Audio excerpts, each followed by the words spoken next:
బ్రహ్మచారులారా, కాస్తంత జలం ఇవ్వగలరా? జలమా? జలం దొరుకుతుందా? ఎందుకు దొరకదు? ఖచ్చితంగా దొరుకుతుంది. ఖచ్చితంగా దొరుకుతుంది. అయితే తీసుకురండి. మీరు ఇక్కడే ఉండండి, మేము తీసుకొస్తాం. పద, నడు. జలం నేను తీసుకెళ్తాను. జలం నేనే తీసుకెళ్తాను. లేదు లేదు, నేను తీసుకెళ్తాను. నేను తీసుకెళ్తాను. నువ్వు చేసిందంటే భుజంగం. ఏమిటి నువ్వు చేసింది? నేనే తీసుకెళ్తానని చెప్పాను కదా. బహుశా నేను ఇక్కడి నుంచి నిరాశతోనే వెనుతిరగాలేమో అనిపిస్తోంది. అయ్యో లేదు లేదు లేదు. ఏంటి భుజంగం, అంతా నీ వల్ల జరిగింది. ఈ మఠం నుంచి ఎవరో నిరాశపడి తిరిగి వెళ్ళలేరు.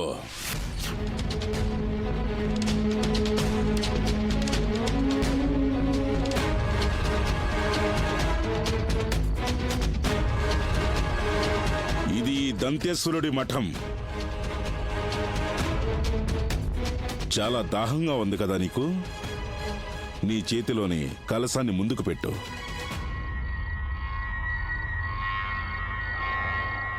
ఓం కాలభైరవాయ నమః.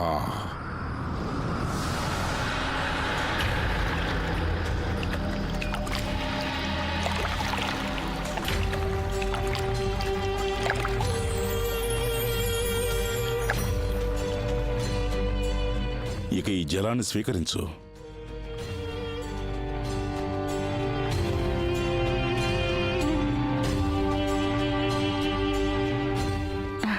ధన్యవాదాలు. అర్ధరాత్రి దాటింది. ఈ సమయంలో అడవిలోకి వెళ్ళటం సురక్షితం కాదు. నీకు అభ్యంతరం లేకపోతే ఈ మఠంలోనే తెల్లవారేదాకా విశ్రాంతి తీసుకోవచ్చు. నాకు అడవి అంటే అస్సలు భయం లేదు మఠాధీశా. సరే అయితే వెళ్తాను. అర్ధరాత్రి వేళ అడవిలో సంచరించే ఓ దేవి, నువ్వెవరో చెప్పు. నేను వనవాసిని మఠాధీశా. రాత్రులు ఇలా తిరగటం, ప్రకృతితో కబుర్లు చెప్పటం నాకు చాలా ఇష్టం. సరే అయితే ఇక నేను బయలుదేరుతాను.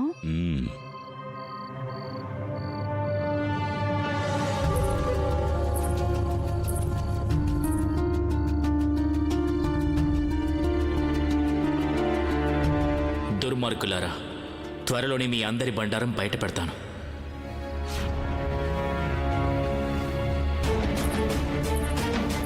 మీరిద్దరు ఇక్కడ ఏం చేస్తున్నారు? గురుదేవా, నోరు ముసుగు లోపలికి పోండి. అలాగే గురుదేవా. క్షమించండి గురుదేవా, క్షమించండి.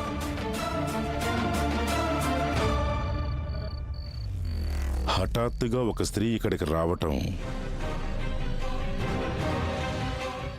నేను జాగ్రత్తగా ఉండాలి. లేదంటే ఒక్క పొరపాటు ఈ మఠం యొక్క గౌరవాన్ని మంట కలపగలదు.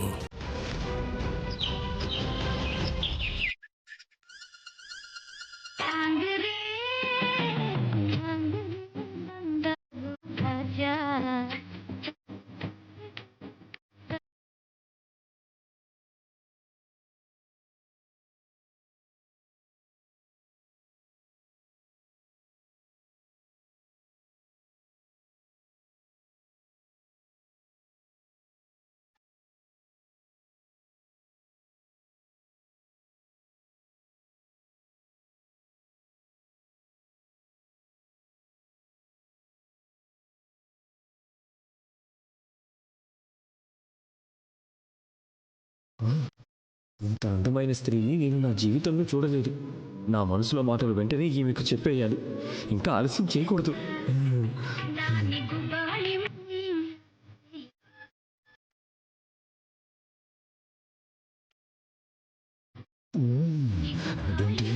నాకెలా అనిపిస్తుంది ఏంటి, ఈమె విడిచి ఉండలేనేమో. ఈ సుందరికి నా మనసులోని మాట చెప్పి తీరాల్సిందే.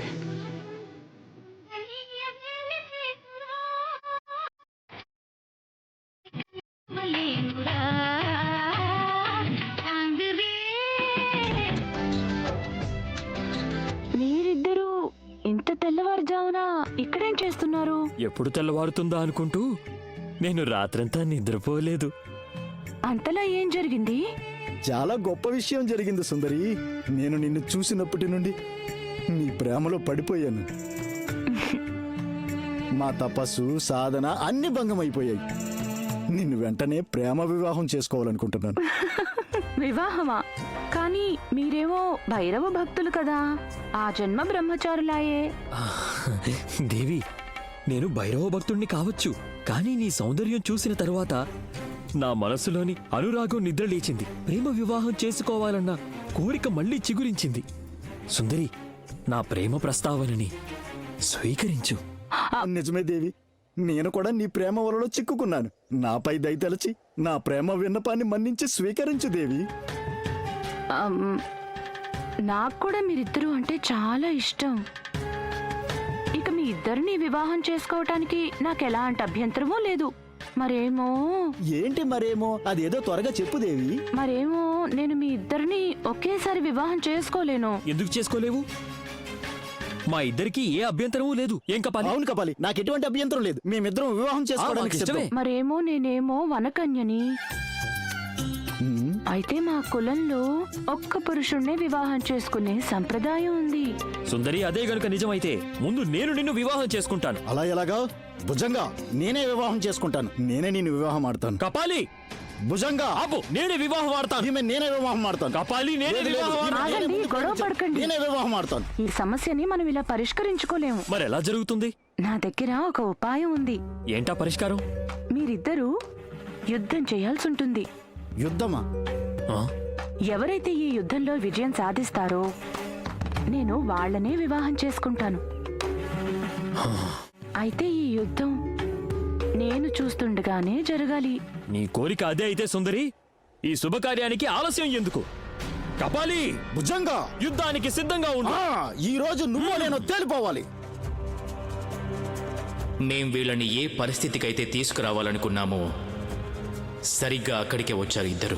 ధర్మరక్షకులారా, ఇప్పుడు మీ అధర్మం లోకం ముందుకు రాబోతోంది. యుద్ధం ప్రారంభించండి. చిత్తం సుందరి. ఆ! ఆ! ఆ! ఆ! ఆ!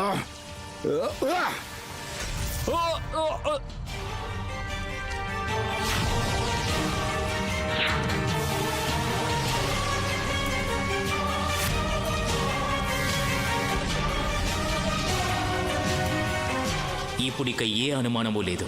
ప్రభావతికి అన్యాయం చేసింది ఖచ్చితంగా వీళ్ళిద్దరిలో ఎవరో ఒకరు. ఇది దంతేశ్వరుడికి తెలిసిండకపోవచ్చు. ఇక వీళ్ళిద్దరూ వాళ్ళు చేసిన అపరాధాన్ని స్వీకరించి తీరాలి.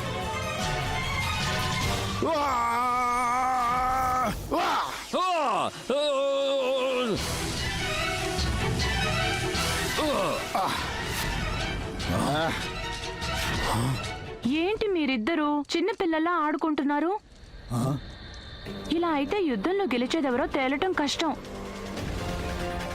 నాకు వీర పురుషులంటేనే ఇష్టం. మీ వీరత్వం చూపించండి. తప్పకుండా దేవి.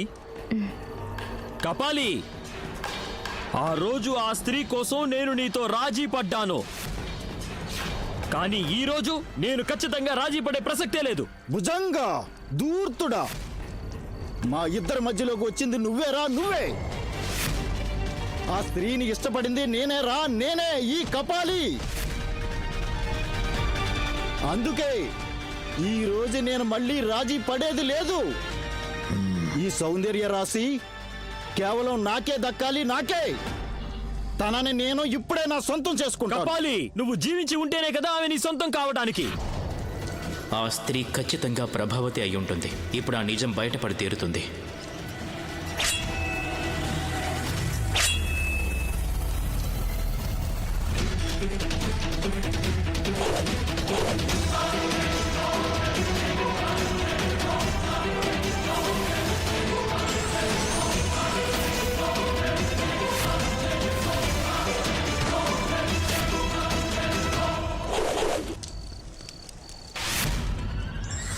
ఎందుకిలా మూర్ఖుల్లా ప్రవర్తిస్తున్నారు? గురుదేవా, మూర్ఖత్వం కాదు, నిరూపించుకుంటున్నాం. ఏం నిరూపించుకోవాలి? అవును గురుదేవా, ఈ సుందరిని పొందడం కోసమే ఈ యుద్ధం జరుగుతోంది. అవును గురుదేవ, ఈ సుందరిని పొందడం కోసమే ఈ యుద్ధం జరుగుతోంది. యుద్ధంలో గెలిచిన వాడే ఈ సుందరిని వివాహం ఆడతాడు. వివాహం, సుందరి, పోటీ, యుద్ధం. మీ ఇద్దరికి పిచ్చిగాని పట్టిందా ఏంటి? స్పృహలోకి రండి. మనం భైరవ భక్తులం. మనకు వివాహం చేసుకునే అధికారం లేదు. అవును గురుదేవా, మనం భైరవ భక్తులమే. కానీ ఈ సుందరి లేకుండా జీవించటం అసంభవం గురుదేవా, అసంభవం. అవును గురుదేవా, స్త్రీ లేకుండా జీవితం శూన్యం. స్త్రీ లేకుండా ఎన్ని తపస్సులు చేసినా వ్యర్థమే గురుదేవా. ఆ మహాదేవుల మీద ఆనా, ఒక స్త్రీని మీరు భైరవ సిద్ధులతో పోలుస్తున్నారా? పిచ్చి పట్టిందా మీకు? మీ ఇద్దరిని ఇక్కడే భస్మం చేస్తాను. అలా అనకండి గురుదేవా, నాకు వీళ్ళిద్దరూ అంటే చాలా ఇష్టం. మరేమో నేనేమో ఒక్కరినే వివాహం చేసుకోవాలి. సుందరి, భైరవ భక్తులు వివాహం చేసుకోవటం అసంభవం. దయచేసి అలా అనకండి గురుదేవా. ఒకవేళ నా వివాహం భైరవ భక్తుడితో జరగలేదంటే నాకు మీలాంటి శక్తిశాలి అలాగే తేజస్సు కలిగిన పుత్రుడు ఎలా పుడతాడు? కుమారుడా? అవును గురుదేవా, అలా జరగడానికి నేనిప్పుడు ఏం చేయడానికైనా సిద్ధమే.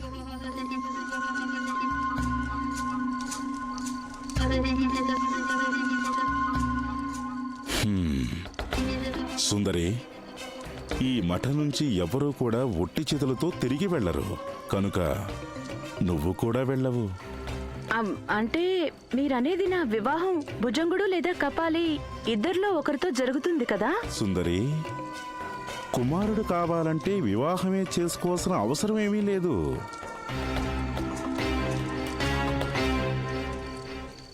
మరేమో గురుదేవా, వివాహం చేసుకోకుండా పుత్రుడు ఎలా పుడతాడు? దాని గురించి నువ్వేం దిగులు పడక సుందరి. నువ్వు మాకు సేవ చేసుకుంటూ ఈ మఠంలోనే ఉండొచ్చు. మమ్మల్ని సేవించుకో. నీకు ఎలాంటి సంతానం కావాలో అలాంటి సంతానమే కలుగుతుంది.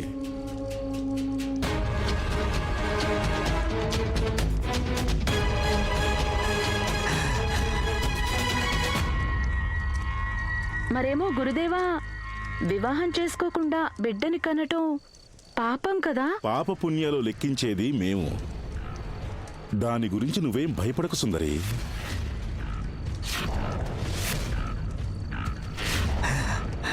మరొక్క మాట గురుదేవా, ఇలా ఇంతకు ముందు కూడా ఎప్పుడైనా జరిగిందా? నిస్సందేహంగా ఇదేం పాపం కాదు. ఈ విధంగా ఇంతకు ముందు కూడా జరిగింది.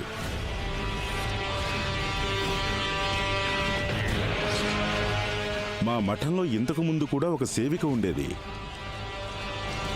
ఆమెకి మా ముగ్గురి వల్ల ఒక కుమారుడు కలిగాడు.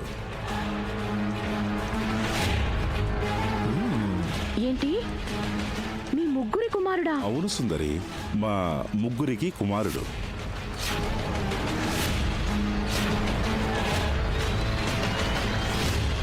మరేమో గురుదేవా, ఆ సేవికా స్త్రీ అందుకు అంగీకరించిందా? ఇందులో అంగీకరించడానికి ఏముంది దేవి? మేము ముగ్గురు ఆమెను స్పృహ లేకుండా చేశాం. కొన్ని రోజులు గడిచిన తరువాత ఆమె గర్భవతి అయ్యింది. నువ్వు ఇవన్నీ ఆలోచించాల్సిన అవసరం లేదు. నీ ఇష్ట ప్రకారమే నువ్వు బిడ్డను కనాలనుకుంటున్నావు కదా? ఆ, అదైతే నిజమే. ఆ స్త్రీ అలాగే తన కుమారుడు ఎవరు గురుదేవా? సుందరి, ఆ స్త్రీ పేరు ఏంటంటే ప్రభావతి. ఇక ఆమె కుమారుడు దేవదత్తుడు. ఆఖరికి మీ పాపలు ముగ్గురు మీరు చేసిన పాపాన్ని అంగీకరించారన్నమాట.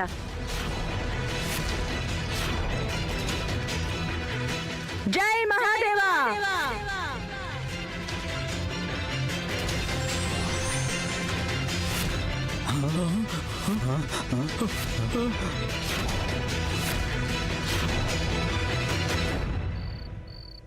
భైరవ భక్త దంతేశ్వర, మీరు ముగ్గురే ఆ తల్లి కొడుకుని వంచారు.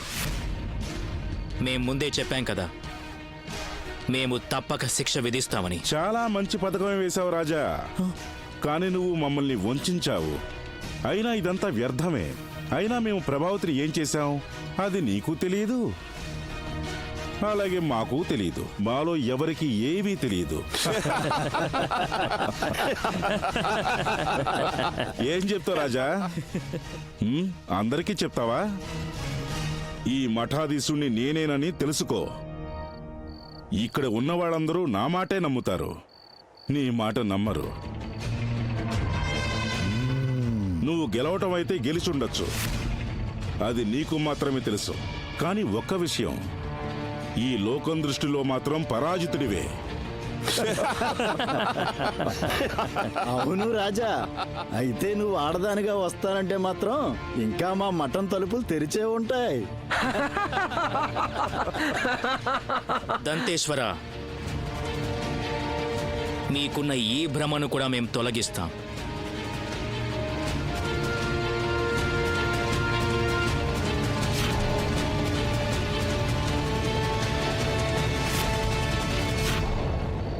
రాజా విక్రమాదిత్య, నువ్వు ప్రభావతికి జరిగిన అన్యాయాన్ని నిరూపించడానికి చాలా మంచి పథకమే పన్నావు. ఈ పథకంలో భాగంగా నువ్వు స్త్రీగా కూడా మారిపోయావు. కానీ ఈ పథకంతో నువ్వు ఈ భేతాళుడి పరీక్షలో ఎలా నెగ్గుతావో చూడాలి. నువ్వు ధర్మజ్ఞుడివని నిరూపించుకోగలవా, లేక అఘోరాల తమ తంత్రశక్తితో భ్రాంతులతో వివసుణ్ణి చేసి నిన్ను పరాజితుణ్ణి చేస్తారా? రాజా, మేము ఏళ్ల తరబడి చేస్తున్న తపస్సును క్షణంలో భంగం చేశావు. నిన్ను ఈ తల్లి కొడుకులిద్దరినీ భస్మం చేస్తాం.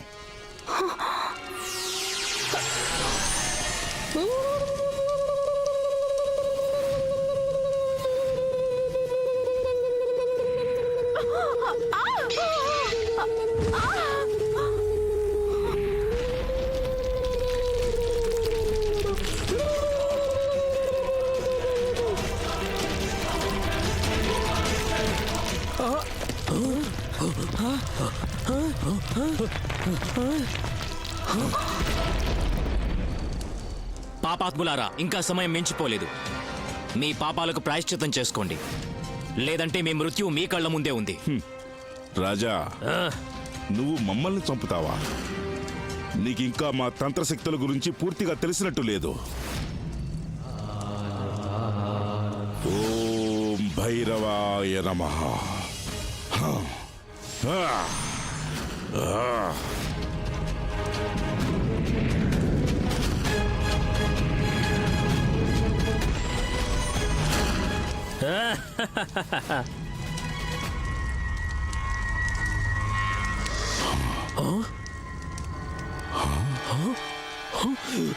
ఏయ్!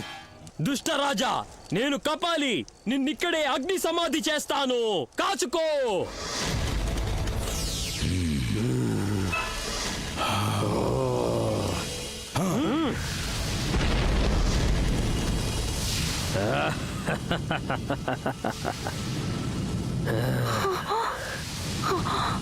భగవంతుడా, వీళ్ళకి ఇంకా అవకాశం ఇవ్వకుండా వీళ్ళని అంతం చెయ్యాలి.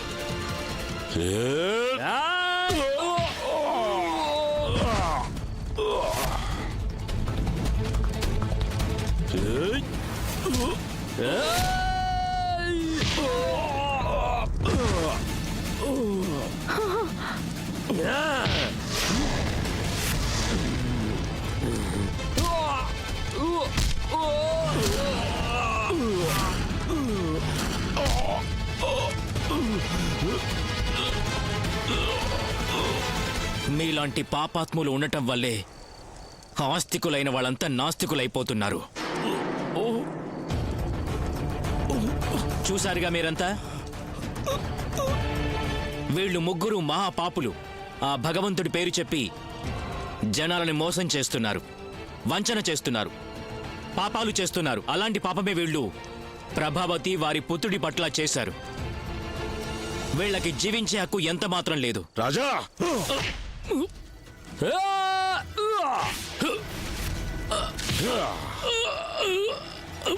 మహారాజా,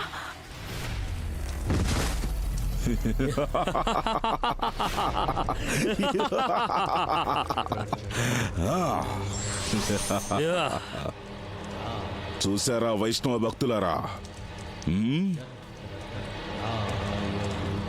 వైష్ణవ భక్తులైన మీరు మమ్మల్ని శిక్షిస్తారా? ఈ భైరవ భక్తులునా? అరే, మేము రక్త పిపాసులం, మీలాంటి జల పిపాసులం కాదు. అదిగో అటు చూడండి, మీ మహారాజు. ఇతన్ని నేనిప్పుడు బలిస్తాను.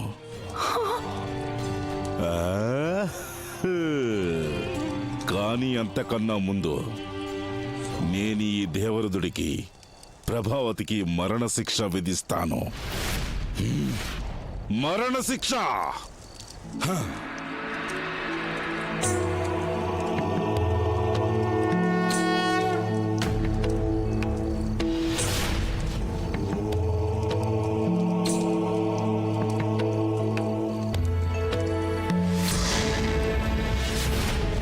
హే కాలభైరవ, నీ పవిత్ర మఠాన్ని, దాని ప్రతిష్టను ఈ ముగ్గురు పాపాత్ములు ఘోరంగా అవమానపరిచారు. ఈ రోజు వేళను అంతం చెయ్యాలంటే నాకు నీ శక్తి అండగా నిలవాలి.